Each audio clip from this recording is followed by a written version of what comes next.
Hey everyone, this is going to be a video to help you look at scale factors. And when I talk about scale factors, I'm going to look at the linear scale factor and see how the linear scale factor affects the area scale factor. And I'm also going to look at the volume scale factor. And I want to see how the linear scale factor is going to affect the volume scale factor. Okay? And I'm going to do this with an original cube, which is 1 by 1 by 1. And I'm going to multiply it by different scale factors. So I'm going to multiply by 1 and get itself. I'm going to multiply a 1 by 1 by 1 cube by 2 and get a 2 by 2 by 2 cube.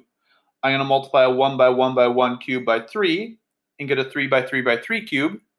And then I'm going to multiply a 1 by 1 by 1 cube by 4 and get a 4 by 4 by 4 cube. Okay? I want to look at the surface areas of all these shapes and see how they compare to the original.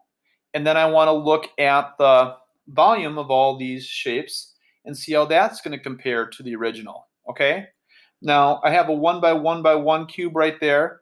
Since that's the same as the original, that's going to be what I'm going to compare all these other areas and volumes with. Okay? So let's go ahead and do it. So I have an original shape. I multiplied it by a scale factor of 1. I got a 1 by 1 by 1 cube. I had the original shape. I multiplied it by a scale factor of 2, and I get a 2 by 2 by 2 cube. I have the original shape. I multiply it by a scale factor of 3, and I get a 3 by 3 by 3 cube. And then I have an original shape, and I multiply it by a scale factor of 4, and I am getting a 4 by 4 by 4 cube. Okay? So the linear scale factors are 1, 2, 3, and 4. And I know when I multiply something by 1, I'm going to get the exact same thing back. Okay? So let's look at the surface area. Of a 1 by 1 by 1 cube, there's 6 sides to that. Each side has an area of 1. So the surface area of a 1 by 1 by 1 cube is going to be 6. The next one is a 2 by 2 by 2 cube. There's still 6 sides to that, but each face is going to have an area of 4. 6 times 4 is 24. Okay? 3 by 3 by 3 cube. There's 6 sides to it, and each face is going to have an area of 9. 9 times 6 is 54. And the last one, I have a 4 by 4 by 4 cube. I'm trying to find the surface area. Each face is going to be 16, or 4 by 4, and there's 6 of them. 16 times 6 is 96. Okay? So, how does 24 compare to the original 6? Well, if I take 24 divided by 6, I end up getting 4. If I take 54 divided by 6, I end up getting 9. If I take 96 divided by 6, I end up getting 16. And the cool thing with all those numbers is that each of these are perfect squares.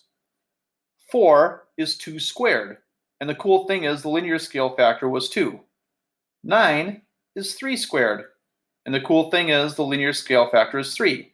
16 is 4 squared, and the linear scale factor is 4. So to find the area scale factor, what I'm going to do is I'm going to take my linear scale factor and square it. Now let's see if I can find the volume scale factor, or what they are. Well, the volume, I just multiplied all 3 dimensions. So 1 times 1 times 1 is going to be 1. Okay? 2 times 2 times 2 is going to be 8. 3 times 3 times 3 is 27. And 4 times 4 times 4 is 64. Well, let's see how the volumes compare to the original. And remember, my 1 by 1 by 1 is my same as my original shape. If I take 8 divided by 1, I end up getting 8. If I take 27 divided by 1, I end up getting 27. If I take 64 divided by 1, I end up getting 64. Well, the cool thing about this is 8 is the same thing as 2 to the third power.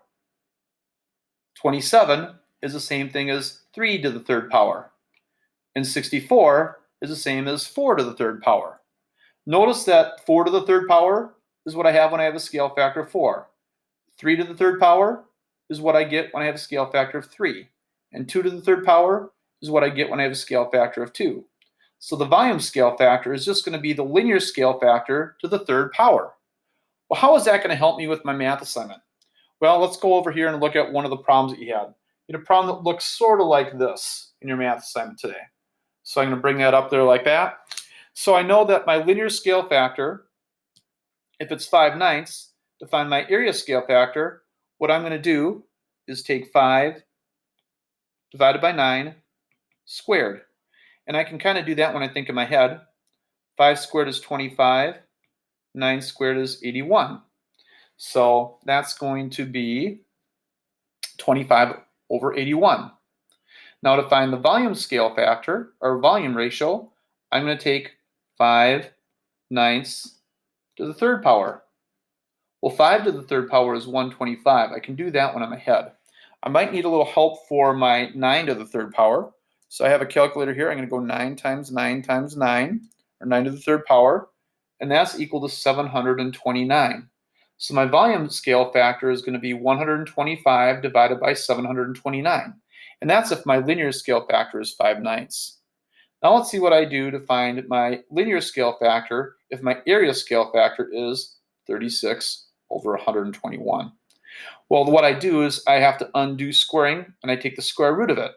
The square root of 36 is just going to be 6. The square root of 121 is going to be 11. Now, after I find my linear scale factor, I can use that information to find my volume scale factor. So I'm just going to take 6 divided by 11, and I'm going to take that to the third power. Okay? So when I do that, 6 to the third power is 6 times 6 times 6, or 6 third power. 6 to the third power, let's see what that is. That is 216. And I'll take 11 to the third power, and that's equal to 1331. So I'd put 1331 in that box like that. Now, how do I do it if I know my volume ratio? I've got to go back and find my linear ratio in order to get my area ratio. So these numbers are some number cubed. I've got to find out what that is. How do I undo cubing something? I take the cube root of it, just like I undo squaring something by taking the square root of it. So I have a video that shows you how to do that on your calculator, but let's go ahead and take the cube root of 343. So I take the cube root of that, and I end up getting 7. So the cube root of 343 is equal to 7. Well, what's the cube root of 1728? So let me try that. 1728, and I'm going to take the cube root of it, and that's going to be 12. So my linear ratio is going to be 7/12. So now let's see if I can find my area ratio. And the way I do that is I take my linear ratio and square it. So I'm going to take 7/12 and I square those numbers, and I get 49 over 144. And that is how you're going to find the area ratio, the linear ratio, and the volume ratio if you know one of the other two. Thanks.